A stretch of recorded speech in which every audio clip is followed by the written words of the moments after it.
Nuestro siguiente conferencista cuenta con experiencia de 25 años en el sector asegurador. Actualmente, funge como director corporativo jurídico de un grupo empresarial en el sector asegurador y reasegurador. Se desempeña como abogado postulante y asesor jurídico de diversas compañías aseguradoras. Ha fungido como catedrático en el Diplomado Derecho de Seguros y Fianzas impartido por la Escuela Libre de Derecho, ponente y conferencista ante diversas instituciones educativas y foros de seguros. Ponente en el Diplomado de Seguros impartido por Terrant Blanche. Es miembro del Comité Jurídico de AMIS y del Comité Jurídico de Swiss Re. Es articulista en diferentes medios del sector asegurador. Es secretario de consejos de administración y consejero independiente. Es dictaminador jurídico ante la Comisión Nacional de Seguros y Fianzas. Es licenciado en Derecho con mención honorífica. Cuenta con maestría en Ciencias Penales y Criminalística, maestría en Derecho Financiero, maestría en Derecho y Políticas Jurídicas, doctorado en Derecho y postdoctorado en Derecho, así como diversos diplomados sobre Derecho Empresarial, Arbitraje Internacional, Hechos de Tránsito Terrestre, Juicios Orales Civiles y Mercantiles, Técnicas de Litigación, Derecho Bursátil, Cumplimiento Normativo, Ética Empresarial, entre otros. Con nosotros, el Dr. Israel Trujillo Bravo. Bienvenido, querido doctor Trujillo. Muchas gracias, buenas tardes a todos, gracias por la invitación. Un gusto estar en este foro una vez más. Al contrario, nosotros somos los agradecidos y bueno, pues aquí tienes a tu público. Muy bien, perfecto, pues iniciamos. Bueno, lo que instalan la presentación que elaboramos como sustento o apoyo, quisiera platicarles cuál es la intención, ¿no? del tema en lo particular. Dejar claro que para el sector asegurador, y no solo es exclusivo del sector asegurador, también digamos que estos nuevos criterios jurisdiccionales han venido afectando a otros sectores del sistema financiero mexicano. Aquellas entidades financieras que brindan o prestan servicios a través de contratos de adhesión o formatos o modelos de contratos de adhesión han sufrido también diferentes cambios en la manera de apreciar, de interpretar, de cumplir con las reglas, con las obligaciones, con los derechos de este tipo de contratos que se circulan de manera masiva a través de esta idea de lo adhesivo. Ya explicaré más adelante. Pero entonces ha sido a partir de la jurisprudencia, que la jurisprudencia no es otra cosa más que la interpretación que realizan los tribunales competentes de las normas vigentes, de las leyes, de cualquier otra disposición legal, las que han venido a cambiar, a regir nuevas prácticas en materia de seguros para que, según el ideal y la aspiración de los impartidores de justicia, las relaciones de servicios y las relaciones contractuales permitan generarse en un ambiente de mayor equidad e igualdad. Eh, y además lo que quiero construir y transmitir es cuál ha sido la historia o la génesis de todo este nuevo modelo que sí ha venido a transformar las prácticas del sector asegurador, incluso la manera de cumplir con las obligaciones cuando ocurre un siniestro. Y la historia empieza a partir de 2011, 2010, 2011, que empiezan a surgir cambios importantes en la Constitución Política de los Estados Unidos Mexicanos. Si me ayudan, por favor, para darle clic a la siguiente presentación. El tema, en esencia, consiste en los nuevos criterios jurisdiccionales en materia de seguros, ¿no? Y hablaba yo y arrancaba con la idea de la jurisprudencia, porque a partir de las resoluciones judiciales que emiten los tribunales federales y la Suprema Corte de Justicia de la Nación, es que se empiezan a generar precedentes, antecedentes sobre asuntos muy particulares, pero que la manera en la que se resuelven generan un precedente importante para que cuando se presenten controversias o juicios similares, exista un parámetro, un indicador para acudir a ese proceso ya resuelto y que se empieza a generar con cierto rigor un criterio para resolver algo que puede ser análogo o similar. La jurisprudencia, como les explicaba, es la interpretación de las leyes hecha por los tribunales competentes. En el territorio mexicano, ¿quiénes son autoridades competentes para emitir jurisprudencia? Los tribunales colegiados de circuito y la Suprema Corte de Justicia de la Nación. Y también hay unos órganos auxiliares que coadyuvan con la Suprema Corte de Justicia de manera regional para resolver asuntos muy particulares donde se ven involucrados derechos humanos. Y a partir de ahí es donde arranca toda la génesis eh, estructural, y para poder entender por qué ha venido cambiando tanto el criterio jurisdiccional, no así las leyes, que recordarán que tenemos un nuevo marco regulatorio, y lo digo como nuevo, entre comillas, porque entró en vigor en abril de 2015, aunque ya se había publicado 2 años antes, y recordarán que la autoridad reguladora, la Secretaría de Hacienda y la Comisión Nacional de Seguros y Fianzas dieron un lapso importante para que las compañías de seguros organizaran sus sistemas de gobierno corporativo y pudieran alcanzar el cumplimiento que se esperaba. Entonces tenemos como marco normativo a la Ley de Instituciones de Seguros y de Fianzas, y también tenemos a la Ley sobre el Contrato de Seguro, y también tenemos de manera paralela el Reglamento de Agentes de Seguros y de Fianzas, y también tenemos de manera paralela el Reglamento para la operación de seguros colectivos y de grupo en vida, y toda esa normativa no se ha tocado. Lo que ha venido cambiando son los criterios jurisdiccionales que vamos a encontrar en lo que se denomina jurisprudencia, y que en algunos casos hay jurisprudencia que tiene la categoría de obligatoria, y cuando se presenta un asunto similar en un tribunal, en un juzgado de manera particular, hay obligación de aplicar el criterio jurisprudencial para resolver de tal o cual forma una posible controversia o un juicio, una controversia en la que se disputan derechos y obligaciones. Por lo regular, en este tipo de procesos, pues participa el asegurado, el beneficiario, el contratante del seguro, y en contra de quien se implementan las acciones es la institución de seguros, la compañía de seguros. Bueno, sin más, arrancaré con parte de los antecedentes. Quizás muchos de estos temas ya los han escuchado, en otros foros se han comentado.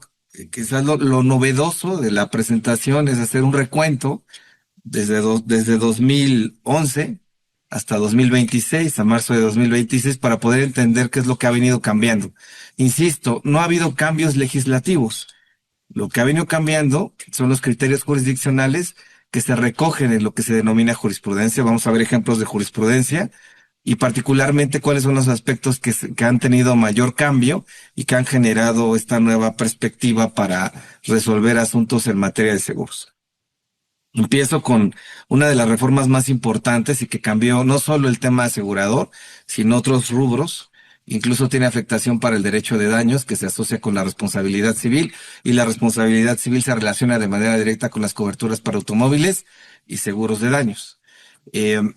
La reforma fue publicada el 10 de junio de 2011 y se hace un reconocimiento expreso sobre los derechos humanos, ¿no? Que son el conjunto de prerrogativas inherentes a la naturaleza de la persona, cuya realización efectiva resulta indispensable para el desarrollo integral del individuo que vive en una sociedad jurídicamente organizada, ¿no? Eso es un concepto que trata de explicar qué es un derecho humano, es un derecho fundamental. Y aquí empezamos con los cambios importantes, ¿no? Se plantea el principio de pro persona, en donde todo ser humano tiene derechos humanos por el simple hecho de serlo, y en la aplicación normativa se debe de elegir aquella que sea más favorable. Esto es importante porque cuando se ve involucrado en una controversia un derecho humano fundamental, si debiera de interpretarse, la interpretación que se realice de ese derecho humano del que gozamos todos de manera particular deberá ser extensiva, deberá ser amplia, y deberá de buscar que beneficie en lo más posible o que sea más favorable a la persona o al particular que ostenta ese derecho. Siguiente presentación, por favor. Entonces, uno de los principios fundamentales es esta nueva interpretación pro homine. Implica que de interpretarse alguna disposición normativa e incluso contractual, deberá de aplicarse la que más favorezca a la persona. Luego viene una idea también, a partir de la reforma del 10 de junio de 2011 al artículo primero constitucional. Eso no lo había señalado. ¿Qué se reformó? ¿Qué se modificó? El artículo primero constitucional. Viene otro concepto importante que es el control difuso, en donde cualquier autoridad, eh, sin importar el nivel, incluso la naturaleza de las autoridades, recordemos un poco cómo se integra el gobierno mexicano y esta idea de división de poderes, y recordarán que tenemos un poder ejecutivo, un poder legislativo y un poder judicial. Antes de esta reforma, el tema interpretativo acerca de derechos constitucionales, derechos humanos, porque siempre han existido, desde la era moderna del hombre a la fecha, estaba más reservada al Poder Judicial. El control difuso lo que implica es que cualquier autoridad en nivel local o federal tiene el deber y la obligación de cerciorarse de que las disposiciones legales que forman parte de una posible controversia en un litigio sean consistentes y conforme con la Constitución Política Mexicana y que se evite violación a los derechos humanos. Antes de esto, cuando se ocurría una violación grave a derechos humanos, los particulares lo que teníamos que hacer es recurrir mediante un juicio de amparo a autoridades federales para que los derechos se protegieran, se resguardaran, se otorgaran suspensiones para que no se continuaran haciendo daño a los particulares.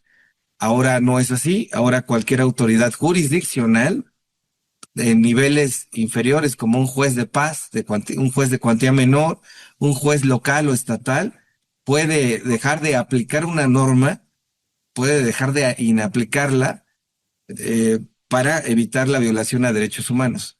Ese deber se traslada también a autoridades legislativas y también a autoridades administrativas en el tema ejecutivo. Y ese es el ideal y la aspiración, ¿no? Porque no se ve siempre por los intereses políticos, pero un presidente municipal, un síndico, un regidor, si advierte una violación directa a derechos humanos, podría abstenerse de aplicar una disposición legal y dejar de hacerlo para favorecer y proteger a un particular. Desde luego, eso casi no se ve, pero el fundamento legal constitucional existe para que eso suceda. Entonces, ¿por qué control difuso? Porque el control de constitucionalidad lo ejercía la Suprema Corte de Justicia y de manera excepcional, bajo ciertas circunstancias, los tribunales federales, denominados tribunales colegiados de circuito. El control concentrado es lo que tenía la Suprema Corte de Justicia para declarar la inconstitucionalidad de leyes o normas, como ya les había explicado. Y viene también un aspecto novedoso, el control de convencionalidad, la obligación del Estado mexicano de interpretar y aplicar la legislación interna conforme a los estándares de derechos humanos establecidos en tratados y convenios internacionales. Este factor también es muy importante y cobra mayor relevancia a partir de la forma en la que se correlaciona con los servicios financieros. El control de convencionalidad surge a partir de una sentencia que impuso la Corte Interamericana de San José, Costa Rica, sobre una controversia por una desaparición forzada de un particular en el estado de Guerrero, en el que los familiares acudieron a diversas autoridades a nivel municipal, estatal y federal, nunca fueron escuchados. Ante la ausencia de atender el reclamo legítimo de los familiares por la desaparición de su familiar, acudieron a la Corte Interamericana. La Corte Interamericana reconoce estas violaciones graves a los derechos humanos de los familiares y de la propia víctima, y de manera inédita obliga al Estado mexicano a hacer una reforma constitucional para incluir estos aspectos, de tal forma que a través del tratado internacional del que forma parte México y de la vinculación que existe con esta Corte Internacional, se le obligara al Estado mexicano a adecuar su marco constitucional para que se exaltara con mayor rigor la protección a los derechos humanos.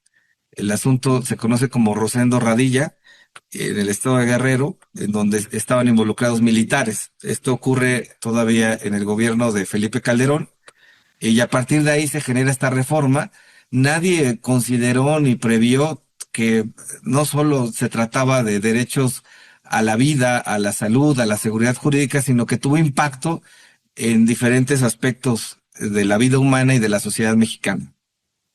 Siguiente, por favor. Bueno, ¿por qué es importante el tema de la convencionalidad? Porque México no solo es parte de la comunidad latinoamericana, sino también es parte de otros tratados internacionales eh, con otros continentes como Europa. Hay tratados también de comercio que ustedes conocen bien o han escuchado en los medios de comunicación. Pero el tema relevante tiene que ver con el derecho del consumidor, que la idea o concepto de resultar ser un consumidor de bienes y servicios de manera masiva ha sido reconocido a nivel internacional, ha tenido mayor desarrollo en Europa y entonces empieza a generar un tratamiento diferente para quien consume de manera habitual servicios que se presentan de forma masiva y a través de contratos adhesivos con modelos o cláusulas que se elaboran de manera unilateral por quien presta el servicio. Y entonces se empieza a concebir la idea de que hay desproporción entre quien elabora el contrato y presta el servicio contra un particular que no tiene la misma fortaleza con relación a la empresa o al corporativo, a la unidad de negocio que brinda este tipo de servicios. Cuando el derecho internacional también es punto de referencia, fuente de derecho para interpretar un contrato, es cuando empieza a cambiar todo. Y entonces el tratamiento para el consumidor del servicio financiero debe de transformarse y debe de ser proteccionista. Y es a partir de ahí que empiezan a cambiar las cosas en la apreciación de una posible controversia entre una aseguradora y un asegurado, en donde se reconoce que hay una parte fuerte, que es la institución, y la parte débil, que es el particular o quizás una persona moral no experta en la contratación de servicios financieros. Y ahí empieza a cambiar todo. A esta idea de diferencias o distingos o de polaridad, de diferencias entre la capacidad para resolver eh, el cumplimiento de una obligación, se le conoce como asimetría de la relación, ¿no? No es una relación ecuánime, lineal ni pareja, sino que el Estado mexicano, a través de sus autoridades, tiene que intervenir para entonces darle un trato preferencial al asegurado y tratar de generar esta equidad o igualdad entre los particulares. Y no solo quedó ahí, ¿no? Además, a nivel global, eh, se consideró como una necesidad de tratar de que las empresas, ya dentro en el tema empresarial, eh, tuvieran dentro de su visión o tuvieran dentro de su ámbito de aplicación límites por la globalización, por la protección al medio ambiente, por la esclavitud moderna y por el declive de las soberanías estatales. Eh, digamos que hay empresas transnacionales que es tal su tamaño y su influencia que incluso comparado con países pobres, su Producto Interno Bruto, la capacidad de generar riqueza con relación al Estado pobre es incluso mayor. Y entonces se genera también un esquema de desigualdad. La protección al medio ambiente, que también ha sido muy importante por empresas con industrias que procesan petróleo, eh, o minerales y que lo único que importa es el lucro, pues también tendrían que recibir una limitante. También hay historias, particularmente en Europa, en donde este esquema de modernización y gente que busca trabajo se traslada, emigra a otras regiones, a otros países, y en donde abusan de ellos por su condición de migrante no regularizado. Y entonces también se empiezan a encontrar hallazgos, historias e incidentes de esclavitud moderna, donde este estado de necesidad de buscar un empleo o una forma de vida es utilizada por algunas empresas para aprovecharse y pagar salarios miserables o ínfimos que no le permiten a una persona llevar una vida digna. Y también el hecho de que ciertos países han aperturado su economía de libre mercado y eso debilita a las soberanías estatales y también implica que las empresas pudieran tener mayor poderío o influencia en las relaciones con particulares, ya sea con sus empleados o ya sea con sus propios clientes, ¿no? Incluso hace un año y medio, creo que ya vamos a cumplir 2 años, se publicaron por parte de la autoridad reguladora los criterios ASG, en donde las compañías de seguros particularmente tienen que incluir aspectos de ambiente, de gobernanza y sociales, ¿no? Y no solo el fin último es el enriquecimiento, la rentabilidad o la utilidad de una empresa, sino que también tienen que coexistir y hacerlo de manera armónica con el medio ambiente, con la sociedad, pero además en la parte de la gobernanza y la obligación de contar con un buen sistema de gobierno corporativo que permita que las decisiones que tome una entidad aseguradora sean supervisadas por comités y órganos multidisciplinarios y colegiados, de tal forma que se quite el sesgo de unilateralidad o de subjetividad para la toma de decisiones que podrían afectar a una persona o a un grupo de personas, a un grupo de asegurados o a un asegurado o a un beneficiario de la cobertura. Eh, y aquí empieza también esta idea internacional de entender que es evidente la asimetría entre sujetos fuertes y sujetos débiles, ¿no?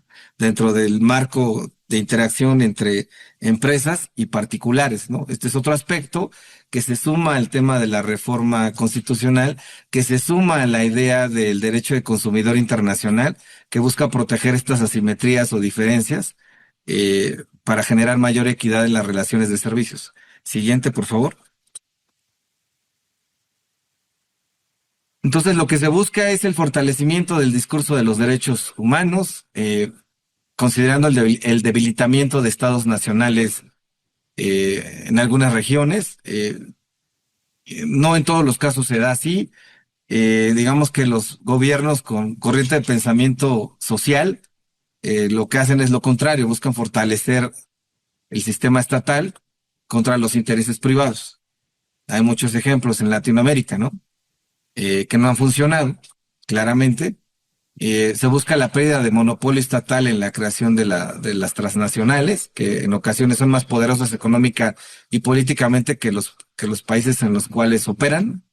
Eh, y el rol que debe de cumplir una empresa dentro de la sociedad como un actor social, ¿no? Y además, el tema de la ética empresarial, ¿no? En donde también tienen que tener eh, un control en la toma de decisiones que evite que ciertas atribuciones, acciones o decisiones vayan incluso en contra de la moralidad social, de la ética que una empresa se puede autodeterminar y en contra de las buenas costumbres y en contra del derecho, ¿no? Y además el tema ambiental, recordará lo que está sucediendo ahora en la región de Veracruz, Tabasco, donde hay una fuga de un barco que transportaba petróleo. A la fecha el gobierno no ha dado las explicaciones suficientes.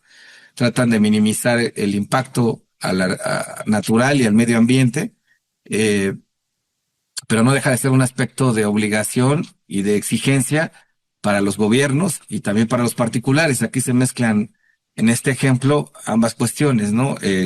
La necesidad de que el barco, el naviero, la embarcación transportara el petróleo contra la ausencia de regulación o de rigor de parte del gobierno para exigir que de manera inmediata se resarza el daño que se está causando, ¿no? En las costas de México. Manera de ejemplo, ¿no? Es decir, estos incidentes se siguen presentando de manera sistemática en diferentes lugares, ¿no? Siguiente presentación, por favor. Y es así como las empresas deben de respetar los derechos humanos. Eso significa que deben abstenerse de infringir los derechos de los terceros y hacer frente a las consecuencias negativas sobre los derechos humanos en los que tenga alguna participación, ¿no? Eso es lo que se espera, es a lo que se aspira. Siguiente, por favor. Y se empiezan a imponer nuevas responsabilidades a las empresas. La responsabilidad de respetar los derechos humanos que se exige a las empresas, que se eviten actividades que provoquen o contribuyan a provocar consecuencias negativas sobre los derechos humanos y que hagan frente a esas consecuencias cuando se produzcan. Es decir, en caso de que se llegara a transgredir el derecho humano, tienen que asumir esas consecuencias buscando el resarcimiento de los daños que se hayan causado de manera material o patrimonial.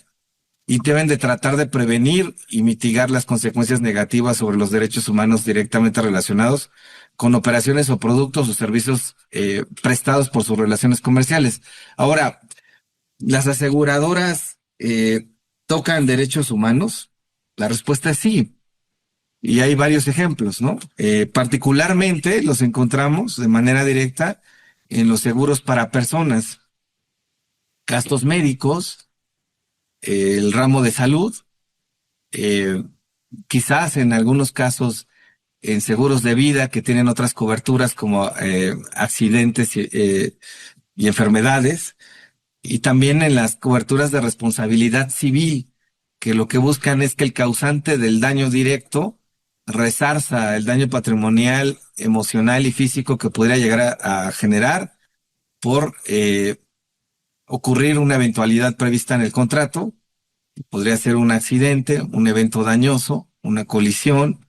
En fin, hay varios ejemplos para poderlos considerar. Siguiente, por favor. Cierro esta parte con el tema de la Recomendación General número 37, que se publicó en el Diario Oficial de la Federación el 1 de julio de 2019, en el que las empresas deben de cumplir con 4 elementos básicos para el respeto a los derechos humanos, ¿no? Esto es muy ilustrativo para entender cuáles son los deberes y de qué va lo que le corresponde a cada entidad que produce bienes y servicios. Cumplir con la ley, asumir un compromiso corporativo de respeto a los derechos humanos y contar con procesos de debida diligencia empresarial.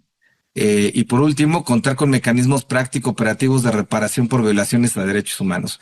Estos deberes también son aplicables a las compañías de seguros. Hubo recomendaciones para el presidente de la Comisión Nacional de Seguros y Fianzas en ese momento, el 1 de julio de 2019, en donde se tenían que implementar acciones necesarias para mantener la exigencia de los 4 puntos anteriores: el cumplimiento de la ley, el compromiso corporativo del respeto a los derechos humanos, la debida diligencia y los mecanismos de resarcimiento o de remediación del daño causado. Este es el marco citado de manera muy rápida para entender cuál fue el motivante principal que empezó a generar cambios en la manera de resolver controversias y litigios, y que a la postre generaron criterios jurisprudenciales que han servido de base para resolver otras controversias similares en materia de seguros en los distintos ramos: en daños, en personas, en gasto médico. Siguiente, por favor. Y aquí entro ya de manera particular a una de las coberturas que ha tenido también mayor impacto, que es la responsabilidad civil. Aplica con mayor frecuencia para las coberturas para automóviles y empresariales que tienen este tipo de coberturas. El seguro de la responsabilidad, por medio del cual se pretende la indemnización patrimonial del asegurado ante la eventualidad de daños sufridos por personas o en cosas, ¿no? Recordarán que este tipo de coberturas es sobre las personas o sobre los bienes, ¿no? Y contractualmente, esto es muy importante, está delimitado a la suma asegurada. El límite máximo de responsabilidad a cargo de la compañía de seguros lo encontraremos previsto y plasmado en la carátula de la póliza, lo que se conoce como suma asegurada, ¿no? Siguiente, por favor. Digamos que aquí, a manera de ejemplo, para entender la importancia de la responsabilidad civil y el impacto económico que tiene para la reparación del daño material, estos son valores actualizados al 2026, en donde la reparación material por el fallecimiento de una persona, y en el ejemplo por el uso de un mecanismo peligroso como sería un automóvil, en la Ciudad de México, una indemnización por muerte se tendría que pagar en 14,109,200 pesos. En el Estado de México, el monto a pagar es de 1,544,957.40 pesos, y el Código Civil Federal lo cuantifica de manera menor y en forma distinta en 586,550 pesos.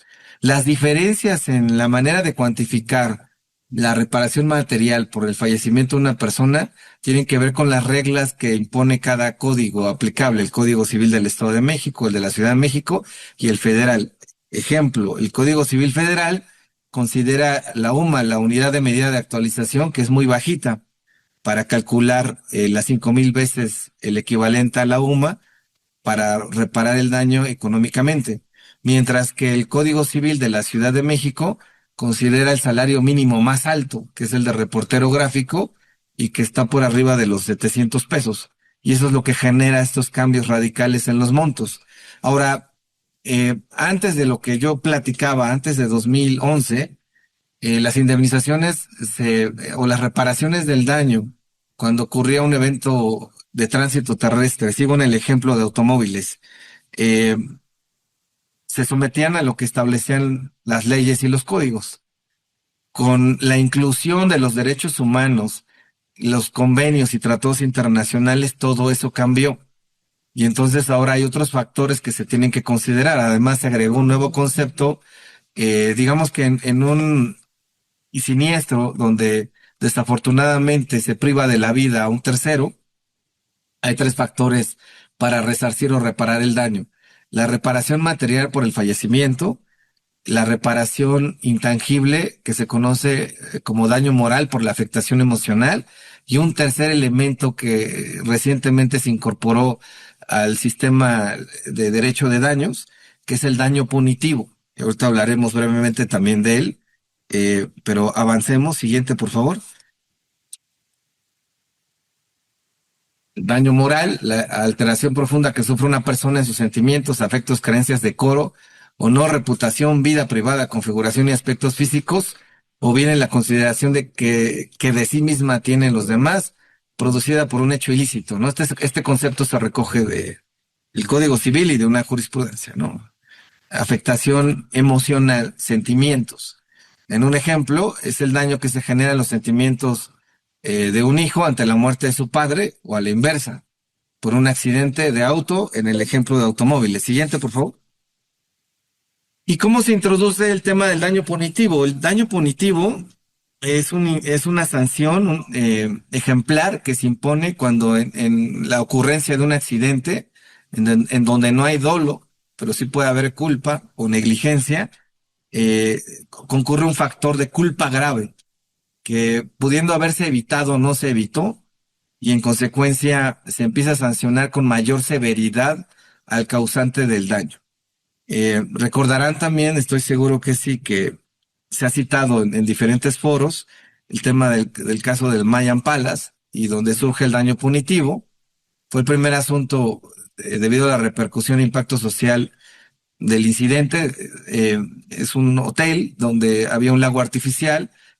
Por error se electrificó, había una falla eléctrica en las luminarias del lago artificial. De pronto, quienes ocupaban una pequeña embarcación caen al lago. Al estar el lago electrificado y no poder cortar la corriente eléctrica, pierde la vida. Las maniobras de urgencia para poder rescatar a la persona que cayó pasaron más de 3 horas y lamentablemente pierde la vida. Y aquí había varias cuestiones a reclamar o a reprochar. ¿Cómo era posible que no se contara con las medidas de prevención para evitar el incidente, ¿no? Y a partir de ahí, en una nueva consideración, un tribunal colegiado de circuito incluye el concepto de daño punitivo, ¿no? Condena que tiene como fin un efecto disuasorio de la conducta dañosa para evitar daños futuros a otras personas. Es decir, la sanción tiene que ser tan severa que la conducta no se debe de repetir y se tiene que erradicar. A eso me refiero cuando señalaba que se trata de un incentivo negativo, para que esto no se vuelva a reproducir, a replicar, a duplicar, o lo que fuera necesario para erradicarlo y evitarlo. Y a partir de aquí empieza a surgir otra nueva idea o concepto de una responsabilidad extracontractual que no era imputable ni exigible a las compañías de seguros. Ahorita también avanzo para ese punto. Siguiente, por favor. Solo para conceptualizar el tema del daño punitivo, ¿no? Con motivo de la reforma a los derechos humanos, por lo que ya les había platicado, y por el entorno internacional, no solo basta con reparar el daño material, no solo basta con reparar el daño emocional, en la afectación a las víctimas directas o indirectas del daño causado, sino que además, si hubo culpa grave, una conducta extremadamente negligente, se tiene que imponer otro concepto denominado daño punitivo. Los daños punitivos, la mayoría de las compañías de seguros no los amparan, solo se ampara la reparación material y el daño moral. El daño punitivo no se encuentra legislado. Fue incluido en esta resolución paradigmática que platicaba del Mayan Palace, y a partir de esa resolución el concepto se ha venido desarrollando con mayor rigor en otras sentencias y se ha venido extendiendo en otras resoluciones donde se identifica la culpa grave. No en todos los casos habría la posibilidad de imponer una condena por daño punitivo. Solo en aquellos en donde el factor de culpa grave sí se logre demostrar, y que además la afectación sea de tal dimensión que socialmente se tiene que evitar. Y aquí es donde empiezan a cambiar los parámetros para calcular. Recuerdan que veíamos en una lámina que existía un barómetro o parámetros para indemnizar las reparaciones materiales por muerte. Pues ahora ya se introducen elementos cuantitativos y cualitativos de la víctima para poder calcular una indemnización justa o integral según las exigencias del derecho internacional. Y aquí regresamos a lo que platicaba al inicio, ¿no? Sobre la reforma a los derechos humanos y la inclusión de la convencionalidad para que la Constitución y las leyes también sean conformes o consistentes o estén en armonía con también las disposiciones internacionales que vinculan al Estado mexicano, a la nación mexicana, para que en armonía el conjunto de todas esas disposiciones otorguen una mejor satisfacción reparatoria del daño a un particular. Y aquí es donde empiezan a considerarse la condición económica de las víctimas para ponderar y determinar el monto de la indemnización y las consecuencias extrapatrimoniales derivadas del daño moral. Y aquí es donde encontramos una nueva responsabilidad que puede conceptualizarse como extrapatrimonial o extracontractual. En aquellos casos donde el actuar sea negligente, aún habiendo un contrato, ha lugar a que exista una condena por responsabilidad extracontractual, y si el actuar es con negligencia grave o culpa grave, puede tener lugar el daño punitivo. Para determinar la capacidad económica del causante del daño, tratándose de personas jurídicas, se debe de tomar en consideración el capital contable y no así el capital social de una empresa. Se determina por la riqueza de la empresa que está involucrada en la causación del daño el importe a indemnizar. Y hay algunos ejemplos negativos que ha sufrido el sector asegurador en donde se le ha vinculado a tener que asumir o enfrentar una condena punitiva, no por el hecho de que haya sido el causante del daño, sino por su actuar negligente en la manera de tratar el siniestro. Eso es importante, ¿no? Lo que yo planteaba como pregunta y premisa es si una compañía de seguros podría incurrir en negligencia en la manera de tratar o gestionar una reclamación de un siniestro, y la respuesta sí puede incurrir en negligencia, sí puede generar un daño de manera indirecta y puede ser exigible extracontractualmente y puede imponer una condena incluso punitiva. ¿Se acuerdan que decíamos que las responsabilidades en el ejemplo de la responsabilidad civil son o vinculadas o limitadas a la suma asegurada, ¿no? El límite máximo de responsabilidad se encuentra plasmado en la responsabilidad civil y en la suma asegurada, ¿no? Pues si ocurre algo excepcional por negligencia extrema en el tratamiento del siniestro, puede ocurrir una condena de este tipo, ¿no? Y para ello, siguiente, por favor. Bueno, aquí antes de pasar al ejemplo, y para cerrar el punto, el daño punitivo forma parte del daño moral, no está legislado, derivó de una interpretación jurisprudencial, por eso la idea y título de la presentación, nuevos criterios jurisdiccionales que han afectado e influido al sector asegurador, se castiga y constituye como una medida ejemplar para evitar su reincidencia. Las condenas por daño moral se han incrementado de manera exponencial, y la condena por daño punitivo toma como base el capital contable y no social de las compañías, ¿no? Hay un concepto de unidad de la culpa civil en el que establece que el origen de la teoría es el tipo interpretativo por el que no se encuentra debidamente regulado, pero por ningún, a ver, el tema es, el daño punitivo no se encuentra debidamente regulado por ninguna ley, pero sí se puede imponer en la interpretación jurisdiccional si se acredita que el actuar del responsable de un daño pudiera ser extracontractual y con culpa grave o negligencia extrema, fortaleciendo con ello el concepto de justa indemnización eh, para tratar de resarcir el daño de manera adecuada, ¿no? Ahora, en los ejemplos, ¿no? Rápidamente, eh, un siniestro que ocurre con una aseguradora, un atropello. Un joven en una motocicleta estaba tratando era un día lluvioso, y entonces en la motocicleta ustedes saben que la lluvia les afecta, les quita visibilidad y además pueden derrapar. Entonces se para debajo de un puente para cubrirse de la lluvia, y de pronto una camioneta de servicio público pierde el control, impacta al joven que estaba debajo del puente, eh, le genera lesiones graves. eh, y es trasladado a un hospital privado. La compañía de seguros, cuando se da cuenta que las lesiones son sumamente graves, tenía una suma asegurada de 3 millones de pesos de responsabilidad civil en ese momento, y toma la decisión la dirección de siniestros de suspender la atención médica porque ya habían gastado 1,5 millones de pesos en la atención médica. En el momento que toman esa decisión, ponen en peligro la vida del lesionado, de la víctima, del tercero, y a partir de ahí, la familia presenta una denuncia criminal por tentativa de homicidio en contra de la compañía de seguros. Además, promueven un amparo en contra de la compañía de seguros y del hospital para que no le suspendieran el servicio y evitaran el traslado a un hospital público. Eh, y ese es un ejemplo de un actuar negligente en el que incluso estaban poniendo en riesgo la vida del paciente que estaba recibiendo atención médica por las graves lesiones que sufrió. Al final se logró rectificar la decisión, se evitó que se suspendiera el tratamiento médico y se terminó agotando la suma asegurada, porque es el deber y la responsabilidad que asumió la compañía de seguros en el momento de que otorgó el pase médico para que no se iniciara una carpeta de investigación en contra del conductor del vehículo asegurado. Ese es un ejemplo de lo que puede llegar a suceder y en el que estaban actuando con cierta negligencia, cierta culpa, por evitar el agotamiento de la suma asegurada.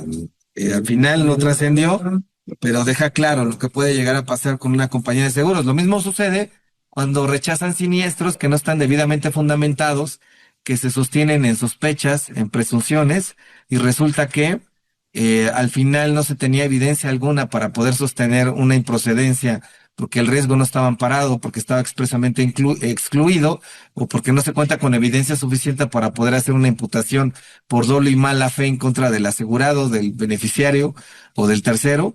Y en consecuencia, eso puede ser interpretado como una negativa sin fundamento ni motivación suficiente, y eso puede generar responsabilidad a la compañía de seguros, y se le puede reprochar de manera negativa ese mal tratamiento en el análisis del siniestro, y le puede generar responsabilidad extracontractual. Eh, Siguiente, por favor. Entonces, aquí lo importante, hablando del concepto de justa indemnización y a partir de los criterios de la Corte Interamericana de Derechos Humanos, son los jueces los que tienen que determinar el quantum o el monto de las indemnizaciones, considerando los elementos cuantitativos y cualitativos de la víctima. Eso implica que se tiene que tomar en consideración la edad de la víctima, si tenía dependientes económicos o no los tenía, eh, si tenía proyecto de vida, aspectos que con la regla de barómetro, como veíamos en el ejemplo de los montos a indemnizar, no se consideraban. Ahora sí se tienen que considerar, y entonces recuerdan que también la interpretación jurisdiccional y la jurisprudencia ahora establecen que los límites por indemnizaciones se deben de considerar nulos, porque se han conceptualizado como inconstitucionales, y aun cuando los jueces a nivel local siguen utilizando los códigos civiles para establecer parámetros, si un reclamo de responsabilidad civil por indemnización llega ante un juez de distrito en materia de amparo, ante un tribunal colegiado de circuito o ante la Suprema Corte de Justicia, lo que van a hacer las autoridades federales es aplicar estos nuevos criterios eh, y buscar beneficiar más a las víctimas. ¿Se acuerdan del principio pro homine o pro persona, en donde cualquier interpretación que se realice de cualquier disposición legal, ya sea reglamentaria, una ley estatal, una ley federal o incluso un tratado internacional, debería de realizarse en lo que más favorezca a las personas? Entonces, todo esto va a generar indemnizaciones millonarias que superan la suma asegurada. ¿Se acuerdan que nuestro límite máximo de responsabilidad está plasmado en la carátula de la póliza?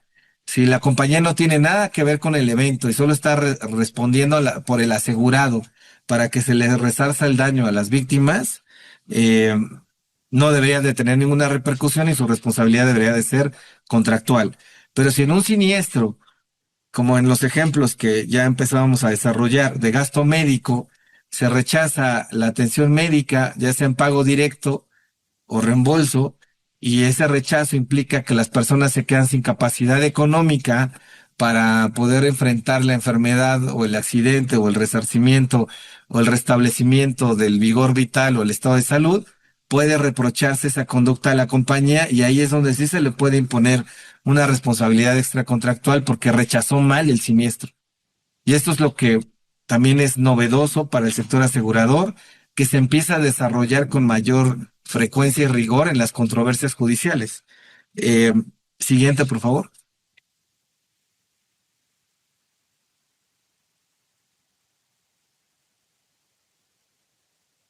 Siguiente lámina. Bueno, mientras nos ayudan con el cambio de la lámina, gracias. Un concepto de jurisprudencia, ¿no? Cambios legislativos por medio de criterios jurisprudenciales. Más allá de un cambio legislativo, no se trata de un cambio legislativo, sino que es la jurisprudencia y la práctica de los tribunales la que ha venido generando todos estos cambios. No hay ninguna disposición que recoja un código o una ley que regule lo que les estoy platicando, y eso lo hace todavía más subjetivo, de alguna manera con cierta ambigüedad, y evita que se conozca con mayor amplitud, ¿no? Lo que está sucediendo en la manera de resolver estas controversias. La jurisprudencia se trata del conjunto de criterios que emanan de las decisiones judiciales que de manera reiterada y uniforme resuelven casos concretos. Establece alcances interpretativos y de aplicación sobre leyes y normas que se usarán en asuntos futuros. Esto ha ocasionado que los tribunales colegiados, plenos de circuito y la Corte hayan asumido de alguna manera funciones legislativas de facto, porque ¿se acuerdan que recorríamos qué regulación es la que está alrededor del sector asegurador? Pues tenemos a la LIFS, a la Ley de Instituciones de Seguros y de Fianzas, y la Ley sobre el Contrato de Seguro. Y no hay ningún cambio que se relacione con lo que estamos platicando ahora, ni hay cambios en los códigos civiles que tienden a regular los actos ilícitos o la responsabilidad civil. Siguiente, por favor. Este es un criterio nuevo, se publicó en agosto del 2025, en el que afortunadamente se genera un precedente positivo para el sector asegurador por responsabilidad civil, que señala que la responsabilidad del conductor y concesionario es solidaria, mientras que la responsabilidad de la compañía es subsidiaria. Es decir, a las aseguradoras que no causan el daño, que aseguran la eventualidad prevista en el contrato, no se les puede exigir la reparación integral del daño como si ellos hubieran participado en el evento dañoso. Su responsabilidad es contractual y se limita a la suma asegurada y es de naturaleza subsidiaria, y hasta donde alcance el monto a pagar, cesa la responsabilidad de la aseguradora. En la práctica, hay asuntos en los que por error judicial, por una mala interpretación, hay jueces y magistrados a nivel local que han pretendido condenar a compañías de seguros de manera solidaria para que respondan por el daño completo. y eso es completamente desproporcional, genera una carga de trabajo impresionante para cuando uno asume una defensa de esta naturaleza en la que por una falsa apreciación, un error de interpretación o por desconocimiento o ignorancia, se trata de imputar responsabilidad solidaria a la compañía de seguros. Este criterio que se acaba de publicar lo emitió la Corte, es una jurisprudencia de carácter obligatorio y ayudará al sector asegurador a que se delimite de manera clara su responsabilidad contractual. No así en los casos en los que la compañía de seguros participa en el tratamiento de un siniestro y sí podría llegar a incurrir en un hecho ilícito o una conducta que puede calificarse como negligente cuando rechazan de manera incorrecta, y ese rechazo incorrecto trasciende en la esfera jurídica del asegurado, del beneficiario, del particular, y afecta sus derechos humanos. También es importante explicarles que tratándose de gastos médicos, se tiene la falsa creencia de que la aseguradora asegura la salud de los pacientes, de los asegurados, y no es así.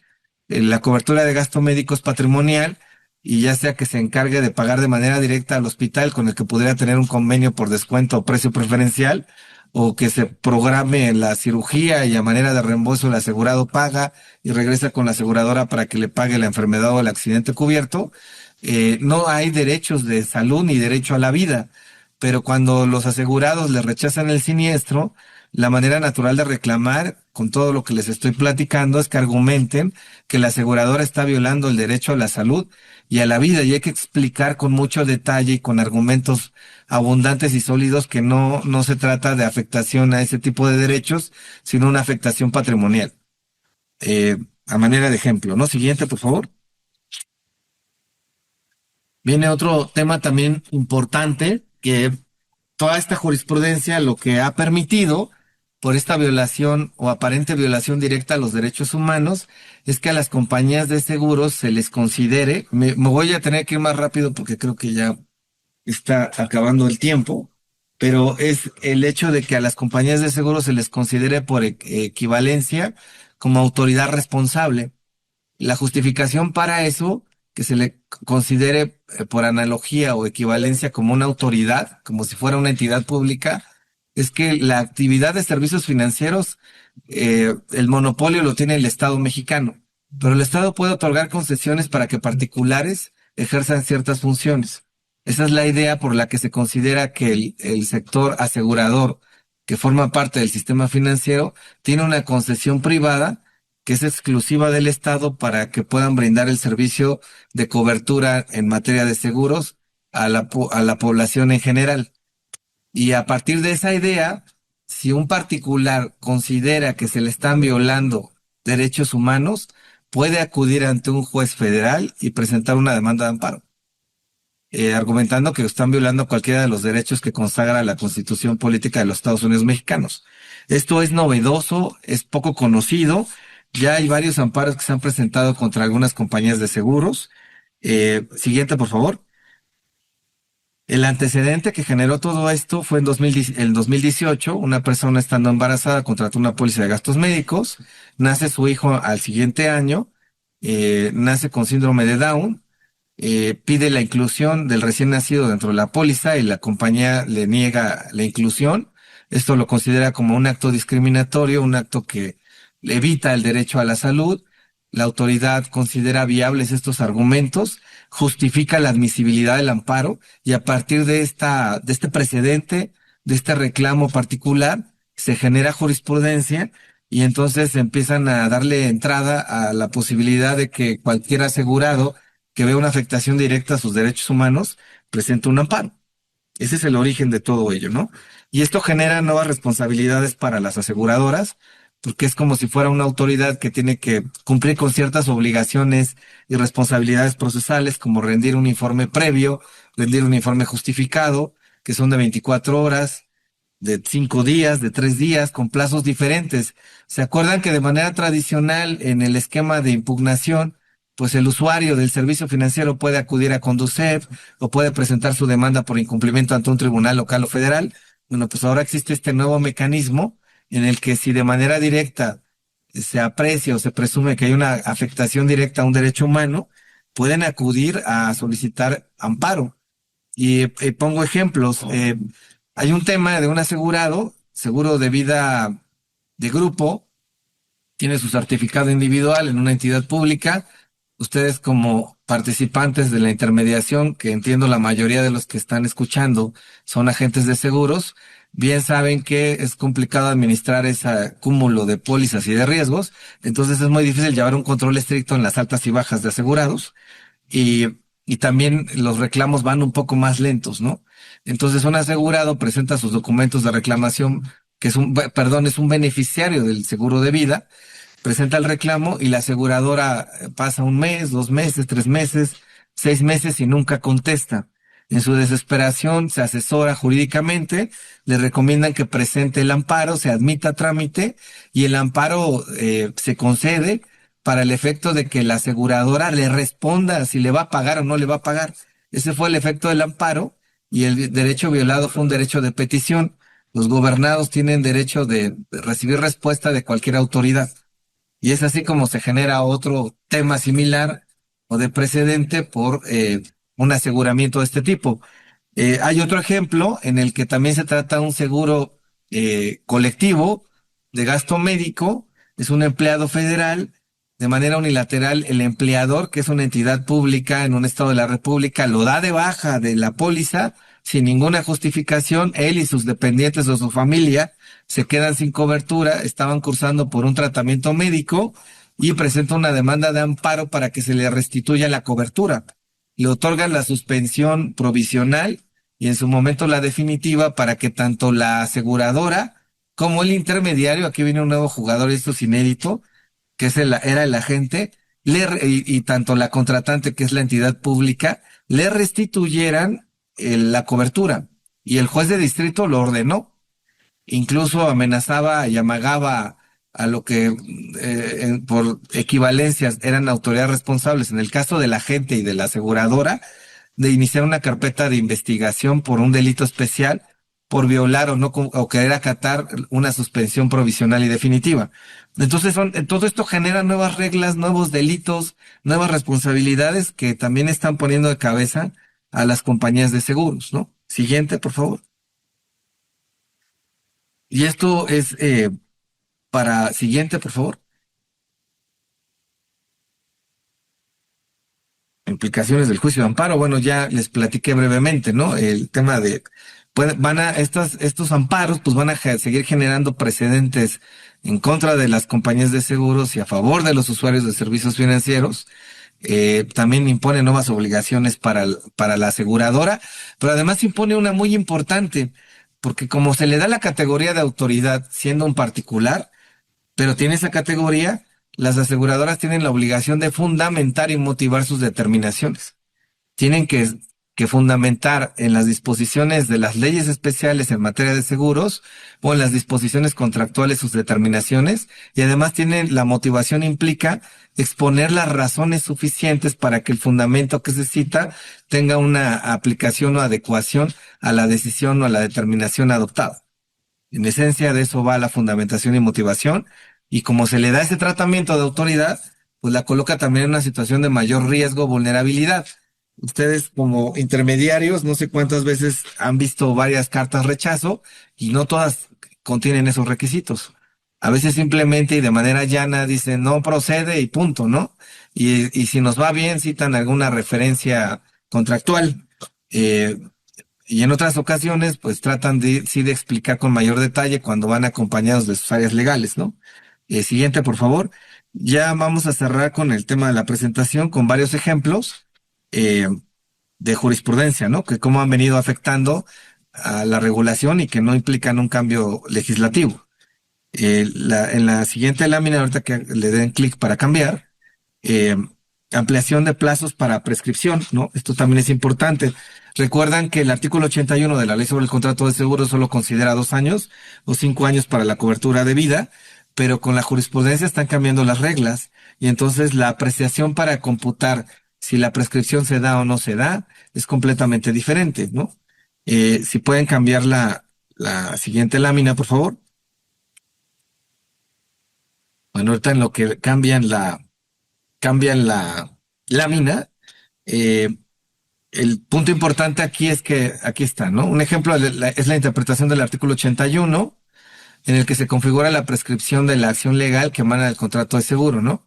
Esto es lo que se conoce. Siguiente, por favor.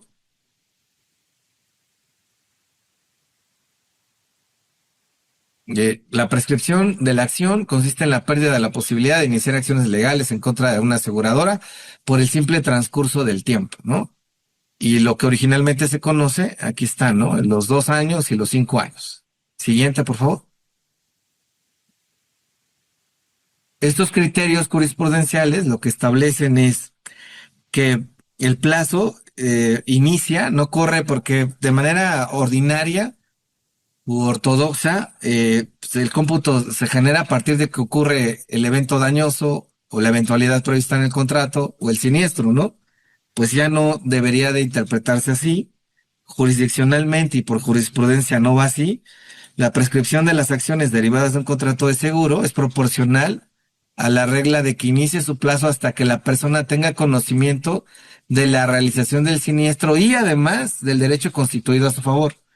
Entonces no basta con que haya ocurrido el siniestro, sino que la persona que tiene la legitimación para reclamar la indemnización se le actualiza el plazo prescriptivo hasta que tiene conocimiento del siniestro. Y eso puede pasar un año después o hasta 2 años después. Y puede llegar un reclamante, un beneficiario y decir, yo vengo en el año 3 o en el año 6 a reclamar una indemnización.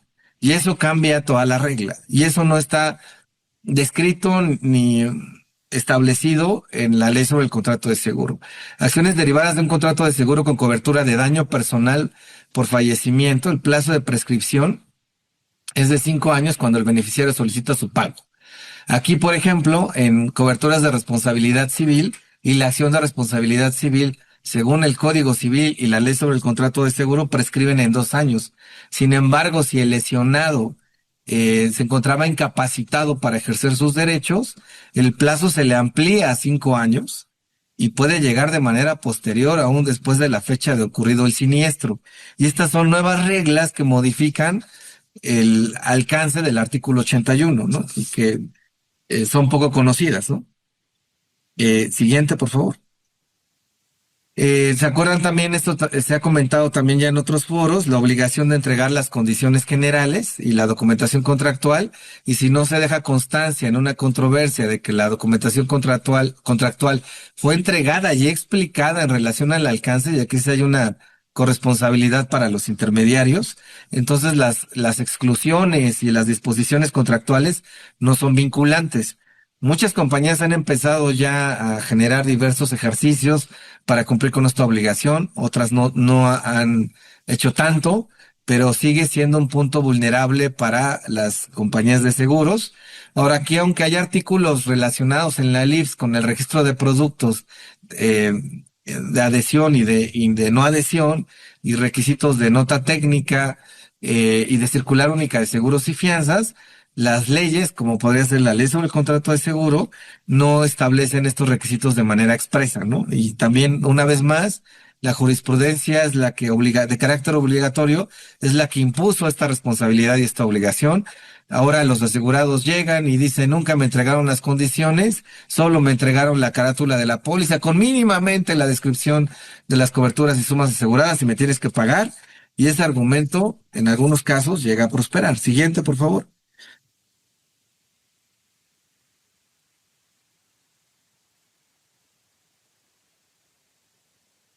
Bueno, la siguiente, contrato de seguro para que surta efectos probatorios cualquier estipulación de las condiciones generales, es necesario que se acredite fehacientemente que tales condiciones fueron conocidas por la persona asegurada, ¿no? Otro criterio que viene a cambiar las reglas legislativas o de ley. Siguiente, por favor. Este es un ejemplo de tema de amparo, ¿no? Indirecto. Que también, bueno, ya les expliqué un par que están relacionados con lo mismo. Pasamos a la siguiente para poder llegar al tema casi final. Otro aspecto importante tiene que ver con que la Suprema Corte de Justicia de la Nación ha establecido que se debe de juzgar con perspectiva de género y además considerando grupos vulnerables, ¿no? Entonces, En el caso de madres solteras, personas de la tercera edad, personas con incapacidad o menores de edad, el tratamiento lo ha obligado así la Suprema Corte de Justicia de la Nación por lo asimétrico de la relación, porque además aquí se considera como grupo vulnerable con mayor rigor a estos subgrupos sociales, es que se les debe de tratar de manera diferente. Y tanto las aseguradoras como los intermediarios tienen que tratar de ayudarles a suplir esas deficiencias que de manera natural podrían llegar a presentar o a generar por su condición de grupo vulnerable. Entonces también este es un aspecto relevante que viene a cambiar el tratamiento de tanto de servicio como de resolución de un reclamo de un siniestro. El rubro de la jurisprudencia, incumplimiento de un contrato de seguro, supuestos en los que se debe de juzgar con perspectiva de género. Todas estas ideas que recientemente eran nuevas, pues ya trascienden y afectan a la operación de los seguros, ¿no? Y entonces, si se trata de un menor de edad que resulta que queda huérfano por la muerte de ambos padres, el tratamiento que se le debe de dar es privilegiado y ya no es válido que la aseguradora, porque no cumple con ciertos requisitos y por aspectos de forma, trate de declinar un siniestro. El asegurador tiene el deber de indicarle todo lo que tendría que hacer para que pueda cobrar de manera adecuada y correcta su siniestro. Y eso cambia todo, ¿no? Cambia muchas reglas. Siguiente, por favor. También hay otra jurisprudencia que aclaró, aunque no se necesitaba tanta claridad, que la obligación cuando existe una sentencia judicial en contra de una compañía de seguros, la obligación de pago se tiene que realizar en una sola exhibición y se tiene que cubrir el principal, los intereses moratorios y la indemnización por mora, tres conceptos que se deben de pagar de manera simultánea. Con la vieja ley que mantenía las reglas de cómo se tenía que cumplir y ejecutar una sentencia, que era el artículo 135 bis de la Ley General de Instituciones de Seguros y de Fianzas, la vieja ley abrogada, establecía que los pagos eran por capas, ¿no? Y por segmentos. Primero se pagaba el principal, después se pagaban los intereses y luego la indemnización por mora. Ahora no, los pagos se hacen en una sola exhibición y de manera simultánea. Si no se paga de manera íntegra, se corre el riesgo de que ese pago se considere como un pago parcial y se sume al interés moratorio y no termine uno de liquidar la condena o la deuda. Siguiente, por favor. Aquí está la prelación y es el artículo 276 de la LIFS. Intereses moratorios, la actualización a que se refiere la fracción 1 y la obligación principal, ¿no? Los tres conceptos. Siguiente. Luego, ya voy llegando al final. Recordarán también lo mediático y escandaloso de la reforma judicial. Básicamente, quédense con la idea de que los jueces y magistrados ahora se tienen que elegir mediante voto popular. Tiene otras consecuencias, ¿no? Siguiente, por favor. Y entonces, tanto para la sociedad como para los sectores empresariales y financieros, se identificaron estos riesgos. Este es un súper resumen porque es un tema muy abundante. Politización de los cargos ocupados por juzgadores, falta de autonomía del Poder Judicial, tendencias de resolución acorde a la política del Estado, afectaciones a la carrera judicial, incertidumbre sobre la estructura del Poder Judicial y posible rezago en la impartición de justicia. Enfóquense en el tema de las tendencias de resolución acorde a la política del Estado y en el 6, rezago de impartición de justicia. Por ejemplo, ahora en materia laboral se crearon hace unos años juzgados en materia del trabajo. Antes las controversias de manera individual y colectiva en materia de conflictos individuales de trabajo o colectivos se resolvían por juntas locales o federales. Ahora ya se judicializaron y ahora ya hay jueces.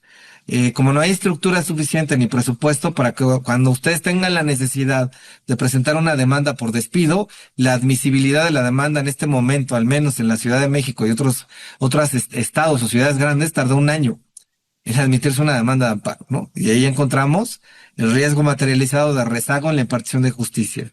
Luego, ustedes saben que, y no quiero entrar en política ni en crítica, pero el estilo de visión política que tiene el gobierno morenista, pues es proteccionista, es social, es populista. Entonces esto llevado a la práctica judicial, pues hay un alto grado riesgo de que por una decisión populista se afecte de manera indebida e incorrecta patrimonialmente a una compañía de seguros. Y ese es un nuevo riesgo que también se está asumiendo. Ahorita con la nueva entrada en vigor de la nueva corte, que ya incluye un alineamiento político de los nuevos ministros, pues estamos tratando de ser analíticos y tratando de observar cuál es el comportamiento de las resoluciones, y las resoluciones sí tienen esa tendencia ideológica y están manteniendo esta idea con mayor rigor de la diferencia entre la empresa más fuerte y el asegurado más débil, o la simetría de la relación en los servicios adhesivos, y siguen resolviendo como ya se venía resolviendo, pero quizás en cualquier momento podría venir una sorpresa importante que pueda tomar desprevenida la industria de seguros, ¿no? Es algo especulativo y un problema complejo. Siguiente, por favor. Y entonces ahora están tratando de difundir eh, con mayor amplitud el tema de los mecanismos alternos de solución de controversias para que no todo se tenga que judicializar. A mí me parece en lo particular que es una gran oportunidad para que con mayor honestidad, particularmente de las compañías de seguros, pero también igual de exigible para cada asegurado reclamante, pues cuando haya una potencial controversia o existencia de una controversia, se pudieran sentar a dialogar y sin tratar de guardarse un pócar bajo la manga, se hablara con claridad, y cuando se deba de pagar, se debiera de pagar. Lo que más resalto de los mecanismos alternos de solución de conflictos es la mediación. Esta mediación, si se realiza ante las entidades públicas o privadas adecuadas, puede tener se celebra un convenio, y ese convenio puede tener la categoría de cosa juzgada, y sin someterte a un proceso judicial largo, que puede generar mayor desventaja en este momento, quizás, según se vea, para una institución de seguros, podría dejar desproporción eh, a la compañía de seguros, y entonces este mecanismo para no tener que judicializar todo y no tener que seguir continuando generando elementos de materia para que sigan existiendo más jurisprudencias, ¿no? Porque la jurisprudencia se genera a partir de que hay mucha resistencia de las compañías para no pagar. Muchas son muy contenciosas y se resisten, y sabedoras de que nos ha ido muy mal con la jurisprudencia, siguen buscando no pagar, y además tratan de llevar los asuntos a la corte. No se necesita ser un genio para saber cómo va a resolver la corte. ¿Se acuerdan del principio prómine? ¿Se acuerdan de la tendencia ideológica y política? ¿Se acuerdan de todos los precedentes que ya existen del entorno internacional? Pues se va a ver como el villano a la compañía de seguros, se le va a ver como el más fuerte, y van a tratar de igualar la supuesta desproporción que existe, ¿no? Y lo digo en supuesta no porque yo esté en contra de todo esto, sino porque también hay gente que abusa del mecanismo, y sabedores de que no tienen derecho al cobro de una indemnización, empiezan a argumentar falsamente todas estas ideas para buscar colocar en situación de estrés a la compañía y doblarle la mano para que pague, ¿no? Y tampoco debería de ser así. Siguiente, por favor. Los MASC fomentan el diálogo y la negociación a través de un procedimiento confidencial y voluntario, y ofrece soluciones rápidas con efectos jurídicos como si fuera cosa juzgada, mediante mecanismos de negociación, mediación, conciliación y hasta arbitraje, ¿no? Es un tema más amplio, pero solo lo íbamos a tocar. Siguiente, por favor. Las resoluciones son más rápidas, accesibles, es menos costoso. Si ustedes van y buscan un despacho de litigio, pues les va a decir que no es el mecanismo, porque ellos viven de litigar. Y lo que se tiene que buscar aquí y privilegiar es la solución del conflicto, no buscar encontrar leña del árbol caído, ¿no? Y generar mayor controversia, porque en los litigios o lo ganas todo o lo pierdes todo. Y aun cuando el marco de referencia, como ya vimos, puede otorgar mayores beneficios a los usuarios o a los asegurados, no todo se puede ganar, y no todo ganan, y de pronto también se llevan sorpresas. Depende ahí de la defensa y de la consistencia en el argumento de salida desde el rechazo, ¿no? Del reclamo. Siguiente, por favor. Bueno, aquí lanzamos una serie de recomendaciones. La presentación ya la tiene el administrador del evento, yo agente. Creo que se las van a compartir para que ustedes puedan también dar lectura a toda esta información. No todos los siniestros son mediables o conciliables, ¿no? Habrá casos donde necesariamente se tendrán que someter a un conflicto judicial, otros quizás tienen una categoría o naturaleza más proclive a un arbitraje, en fin, hay varios supuestos, pero lo que sí tenemos que empezar a hacer distinto es dejar de querer judicializar todo. Hay cargas de trabajo extremas, los presupuestos no se han distribuido como en los gobiernos anteriores se venían generando, entonces hay un retroceso, en mi opinión, y esto sí puede afectar socialmente, ¿no? Entonces, busquemos practicidad y agilidad para resolverlo. Siguiente, por favor. Aquí algunos precedentes también de jurisprudencia que han venido a cambiar las cosas. Seguro contra accidentes personales, cuando en la póliza se define que el acontecimiento debe de prevenir una causa externa, súbita y violenta y fortuita. Para considerarse accidente, todas esas características deben actualizarse al mismo tiempo. Esto también cambió porque se acuerdan que antes el accidente no se amparaba bajo ciertas circunstancias, pero ya con la jurisprudencia sí, y no hubo un cambio legislativo. Protección al consumidor. Su alcance cubre al usuario de servicios de seguros y genera obligaciones para las aseguradoras privadas, ¿no? Lo que yo les he platicado. Siguiente, por favor. Legitimación activa del conductor de un vehículo, aún no siendo el contratante o asegurado directo en su calidad de usuario, con derecho a beneficiarse del contrato de seguro, puede impugnar las cláusulas que le perjudiquen. Esto también es nuevo. ¿Se acuerdan que solo era el contratante o el asegurado directo el que podía cuestionar el alcance del contrato? Ahora incluso el tercero beneficiario de la cobertura puede llegar a cuestionar lo que les platicaba relacionado con la responsabilidad civil y el derecho de daños, la reparación integral del daño, interpretación conforme a los artículos del Código Civil, que también establecen reglas distintas, daño moral, su exclusión en un contrato de seguro obligatorio con cobertura de responsabilidad civil es inconstitucional. Cuando todo esto empezó, a una compañía de seguros se le ocurrió excluirlo, lo llevó a litigio y le dijeron, tu iniciativa es inconstitucional. La responsabilidad civil sí está aparejada con el daño moral, no así el daño punitivo.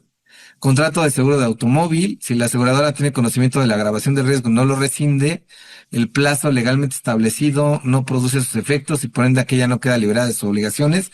También son jurisprudencias que están cambiando las reglas de las rescisiones por agravación de riesgo o por omisiones e inexactas declaraciones. Siguiente, por favor.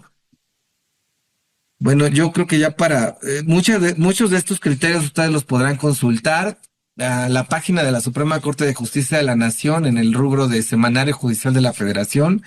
Tiene unas pestañas donde toda la jurisprudencia histórica y vigente la pueden ustedes consultar, pueden acceder a la página y cotejar esta información. Lo que yo les compartí, para hacer más breve el tema, solo fue el rubro, no el contenido de la jurisprudencia, y además para hacer más ligero esto y quitarle un poco lo técnico, ¿no? En fin, y termino, y esta es la conclusión, ¿no? De la presentación y lo que implica y el efecto o la afectación que tiene a la industria de seguros, ¿no? Siguiente, por favor. A raíz de los diversos criterios, ¿no?, que ha emitido el Poder Judicial Federal, hay recomendaciones, ¿no?, para las compañías de seguros. Y claramente no violar, parece una obviedad, pero vale la pena decirlo, ¿no? No violar derechos humanos, no discriminar, eso es muy importante. Una cosa es la selección del riesgo y otra cosa es expresamente discriminar, o quizás no discriminar, pero seleccionar el riesgo sin tanta claridad y que eso sea interpretable como una discriminación puede afectar. Dejar constancia de la entrega de las condiciones generales en modalidad física, si es una venta tradicional, o digital, ¿no?, si es comercio electrónico. Tratar de a los asegurados y beneficiarios con perspectiva de género y grupos vulnerables. Proteger a los menores de edad de manera oficiosa. Esto del oficioso significa que sin necesidad de que me lo pida y buscando que el menor de edad pueda cobrar su indemnización, le tenemos que ayudar. Existe el riesgo de que la aseguradora se le considere como autoridad responsable para fines del juicio de amparo indirecto, lo que genera nuevas responsabilidades para la empresa. Muchas han tenido la suerte de no haber sido emboscadas con un amparo. Pronto ocurrirá, y no solo eso, sino que además se están vinculando a los agentes de seguros. Así que es un tema que se tendría que abordar con mayor detalle. Son muchos temas, ustedes lo habrán advertido, pero quise recoger lo más importante para que se queden con estas ideas. Si fuera necesario, tal vez ya no va a haber sesión de preguntas y respuestas, tal vez ya no, pero voy a dejar mis datos de contacto y quien quiera ampliar mucha esta información, con mucho gusto yo puedo ayudar. Reparar el daño de manera integral. Las compañías lo que hacen es estar dosificando el tema de la suma asegurada para generar ahorro. No en todos los casos se puede hacer eso. Entonces, a veces ni modo, es el riesgo como tal cual se asumió y se tiene que agotar la suma asegurada. No abusar del estado de necesidad de víctimas. También hay condiciones en las que pues, se ofrecen cantidades ínfimas y que ni siquiera alcanzan los montos que prevé la ley. Imagínense si eso se judicializa y nos reclaman, pues van a pensar que estuvimos abusando de del extremo estado de necesidad o extrema miseria de las víctimas para que reciban una cantidad de dinero para apoyarlas por el fallecimiento del sostén de su hogar, que podría ser el padre. Evitar que los litigios lleguen a tribunales colegiados y a la Suprema Corte de Justicia para evitar la generación de jurisprudencia negativa. No todo ya es litigable como antes, no todo va a trascender, y con esa conciencia se pueden empezar a hacer cosas diferentes, ¿no? Lo primero es la honestidad de las compañías. Al final se asumen riesgos y se tienen que pagar. La siniestralidad no se combate rechazando sin fundamento. La siniestralidad se combate con una buena suscripción y un buen entendimiento del producto que se contrata. Evitar acciones colectivas, este es otro tema que no se ha desarrollado afortunadamente en México, pero que existe el andamiaje legal para que pudiera un grupo de asegurados presentar una acción colectiva con impacto mediático y de riesgo reputacional. Siguiente, por favor. Otro aspecto importante es registrar productos con seguros equitativos que no contengan cláusulas abusivas, vigilar que los prestadores de servicios contraten a las aseguradoras con calidad y que no incurran en ninguna responsabilidad profesional por la tercerización que existe. Bueno, yo dejaría ahí ya el tema para terminar. Creo que no era mi intención excederme, pero pues, el tema es abundante y lo quise preparar así. Ahí dejo el micrófono para los organizadores. Agradezco su atención sobremanera y sigo a sus órdenes.